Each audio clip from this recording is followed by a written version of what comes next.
Le président de la République a dénoncé l'inefficacité de certaines ONG œuvrant en Haïti. Dans une interview accordée à la chaîne américaine CNN, dans le cadre de l'émission Piers Morgan Tonight, le chef de l'État haïtien, qui doit intervenir ce vendredi à la tribune des Nations Unies, a fait remarquer que de nombreuses organisations non gouvernementales utilisent le cas d'Haïti pour gagner de l'argent. First of all, I must tell you that we were really caught by surprise for not having the culture of dealing with earthquake first and secondly. Way before the earthquake, we had no infrastructure. So after the earthquake, we were really lost. And then the world moved in. And a lot of money have been spent at that time. Unfortunately, today, when we look back, we can barely see what has been done with the money. How much of that has been either wasted or lost through corruption or all the things that tend to happen in such a situation? Well, that's exactly the point. Today you can say because they put the emergency in front and they're saying that it was about saving lives. So you can't really tell what money was properly used, and some people use the earthquake to make their money. President Martelly, you're the man in charge of the government there. You've heard what the man from Rwanda says. He's been through all this. What do you think? First of all, the Rwanda model is a model that we're following very closely. First of all, we need to identify what we want to do. For instance, let's say we're going to work with coffee. We work with coffee and make the best out of it to the point where we can, again, export coffee. Back in the years, we paid our independence with coffee. It was worth $21 billion. La commission sénatoriale chargée d'analyser le dossier du Premier ministre désigné s'est déjà mise au travail. C'est ce qu'a annoncé le président de cette commission, le sénateur d'Era Simon Dieusseul, qui affirme également que des membres de cette entité sont en train de vérifier l'authenticité de certaines pièces soumises par le docteur Gariconi. Reportage, Georges Allen. Passer les pièces du prétendant à la primature au peigne fin, c'est l'objectif que se fixe la commission sénatoriale qui s'est déjà mis au travail suite au dépôt des pièces de Gariconi mercredi dernier au Sénat de la République.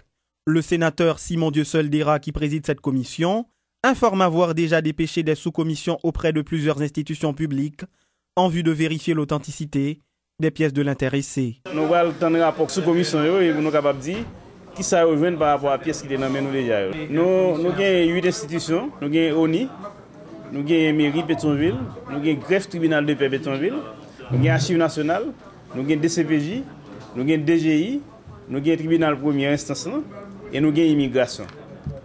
Et toutes les institutions sont des institutions que nous avons ministère des Affaires étrangères.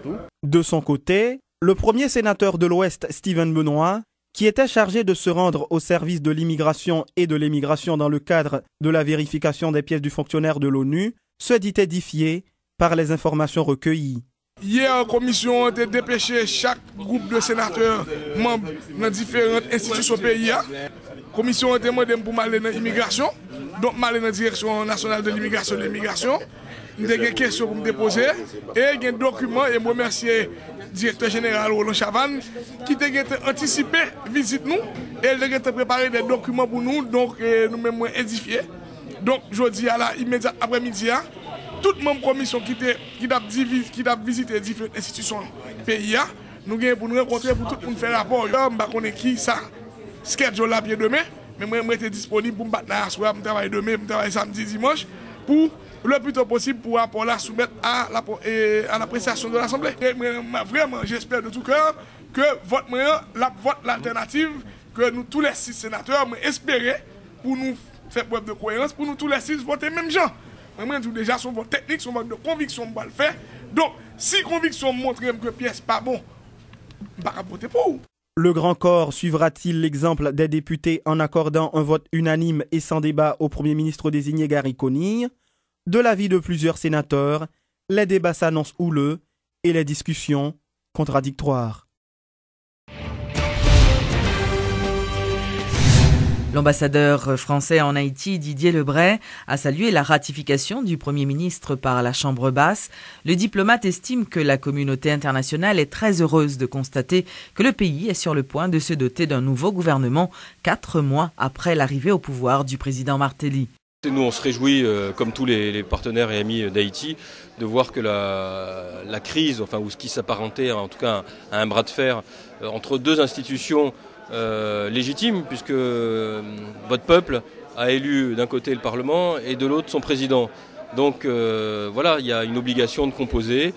Le président a choisi deux candidats avant celui-là, ça n'est pas passé. Le troisième, on a le sentiment que c'est le bon. Nous, ça nous encourage parce que c'est évident qu'il y a, je dirais pas qu'il y a une fatigue des donateurs, mais il y a une espèce de sentiment un peu de frustration au moment où on a vraiment envie, après un long processus, vous vous souvenez, un long processus électoral qui a pris pratiquement 9 mois, on a une impatience légitime de pouvoir travailler avec le nouvel exécutif. Donc c'est vrai que ces atermoiements, ça a quelque chose d'un peu navrant, mais d'un autre côté, c'est aussi le fonctionnement normal d'institutions qui se cherchent, En tout cas, le pays va pouvoir se mettre au travail. Nous, on aura des interlocuteurs et on va pouvoir enfin justifier notre présence dans ce pays. Donc on attend ce moment avec impatience, même si le pays ne s'est pas arrêté de travailler. Comme vous le savez, les affaires courantes sont exécutées par le gouvernement sortant et le président Martelly, il n'a pas attendu d'avoir un gouvernement pour être actif et lancer un certain nombre de chantiers. La scolarisation universelle, la question des camps, qui est une question extrêmement aiguë et douloureuse. Mais c'est vrai qu'il a besoin d'un appareil administratif, il a besoin de ministres, il a besoin de fonctionnaires qui se mobilisent. Et nous, on a besoin d'interlocuteurs pour pouvoir travailler avec le gouvernement. Il a fait cette déclaration alors qu'il participait ce jeudi à l'inauguration d'un parc d'équipement dans la région des Palmes, une initiative du ministère de l'Intérieur.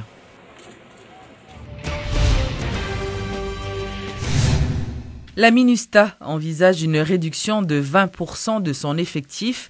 L'annonce a été faite par la porte-parole Sylvie van den Wildenberg.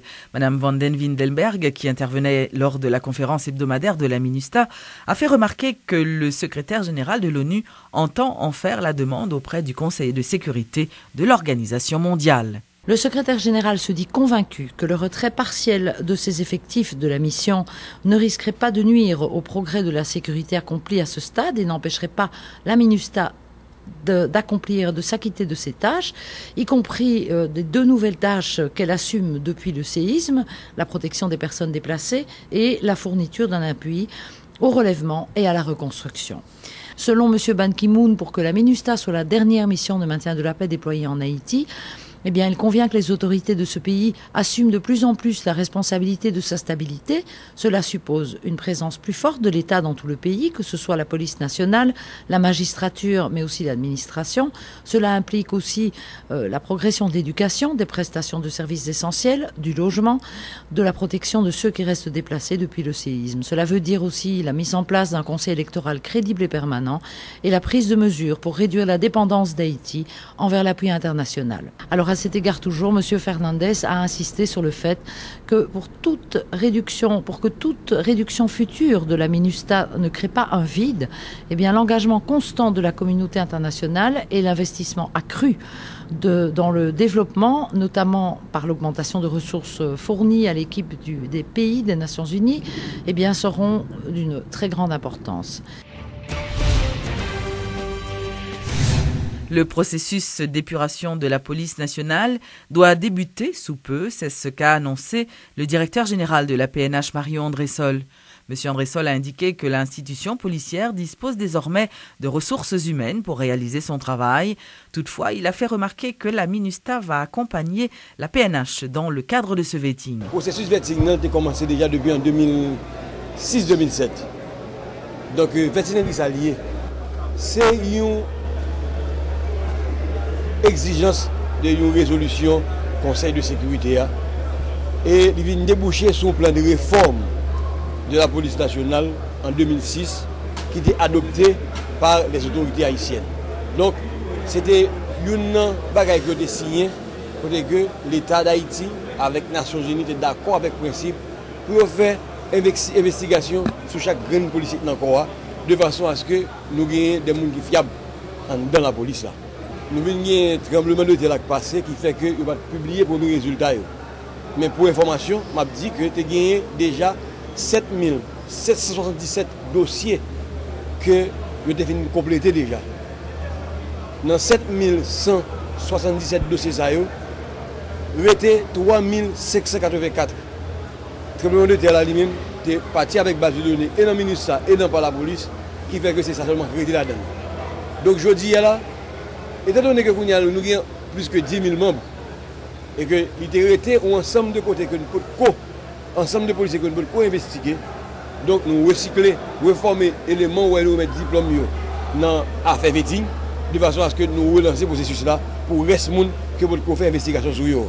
Il a fait ces déclarations alors qu'il procédait à la remise de certificats à des policiers qui avaient suivi un séminaire de formation dans ce domaine. Amnesty International continue de demander à l'État haïtien de poursuivre l'ancien président Jean-Claude Duvalier. Et en ce sens, un représentant de l'organisme de défense des droits humains qui est actuellement au pays a été pris à partie par certains avocats, dont Maître Osner-Févry. Suivez ce reportage de Jacques Bourdeau. C'est un amnistie amer et très critique vis-à-vis de l'ex-président haïtien Jean-Claude Duvalier. Le représentant de l'Organisation internationale de défense des droits humains s'en prend à l'ancien président pour avoir violé les droits des Haïtiens lors de son règne de 1971 à 1986. On fait un recueil des violations graves des droits humains qui ont été commises sur Jean-Claude Duvalier entre 1971 et 1986. Nous parlons de cas de torture, disparition forcée, exécution sommaire, extrajudiciaire, des gens qui ont été arrêtés arbitrairement et maintenus au secret pendant des mois, voire des années. Et chaque cas a un nom. Les noms, ce sont des victimes.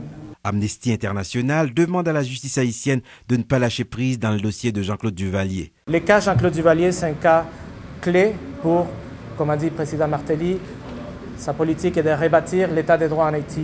Nous croyons que ça, c'est un cas clé. C'est le cas le plus important que la justice haïtienne n'a eu à traiter, peut-être après le cas de Raboteau. Donc aujourd'hui, pour commencer à bâtir l'état des droits en Haïti, il faut continuer ces cas-là, laisser la justice suivre son cours, permettre aux victimes d'obtenir justice, réparation et des garanties de non-répétition. Cependant, l'avocat de l'ancien président Osner-Févry ne mâche pas ses mots pour critiquer l'organisme international qui, dit-il, dépasse ses limites. Il y a un matraquage idéologique, tactique, stratégique en choisissant la date du 22 septembre pour que Amnesty International demande le procès de Jean-Claude Duvalier. Nous n'avons pas besoin de ces imposteurs, nous n'avons pas besoin de ces petits étrangers qui estiment pouvoir aimer plus ce pays que nous. Non, on a besoin de la paix, on a besoin de la réconciliation nationale, comme Jean-Claude Duvalier l'avait demandé lui-même. Osner-Févry explique que, d'après la Constitution haïtienne, le jugement de Jean-Claude Duvalier n'est plus de mise. Car faudra-t-il, selon lui, juger tous les chefs d'État haïtiens? Suivant la Constitution haïtienne, le droit haïtien prévoit que, quelque grave qu'elle soit, une infraction qui a été commise après 10 ans est prescrite. Après 20 ans, c'est encore davantage.